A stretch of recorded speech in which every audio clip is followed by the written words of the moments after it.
রাতাবাড়ী পুলিশের জালে আটক 10,000 ইয়াবা ট্যাবলেট। প্রাপ্ত খবরে জানা যায়, গোপন সূত্রের ভিত্তিতে এক অভিযান চালিয়ে রাতাবাড়ী থানার অন্তর্গত নবিয়া পুলিশ ফাঁড়ির ইনচার্জ রাজপ্রতাপ সিংহ বড়ুয়ালা এলাকার কৃষ্ণনগর থেকে AS 10E 5132 নম্বরের অল্টো গাড়ি থেকে 3 জন ড্রাগস পাচারকারী সহ 10,000 ইয়াবা ট্যাবলেট বাজেয়াপ্ত করে।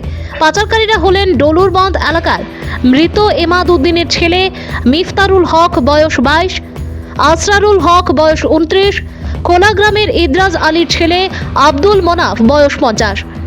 10,000 ইয়াবা ট্যাবলেট সহ আটক করতে সক্ষম হয় রাতাবাড়ী পুলিশ এদেরকে। পুলিশ সূত্রে জানা যায়, ড্রাগস পাচারকারী 3 জনকে সোমবার করিমগঞ্জ জেলা আদালতে প্রেরণ করা হবে। রামকৃষ্ণনগর থেকে শ্যামল আচার্যের রিপোর্ট, আসাম প্রাইম নেটওয়ার্ক।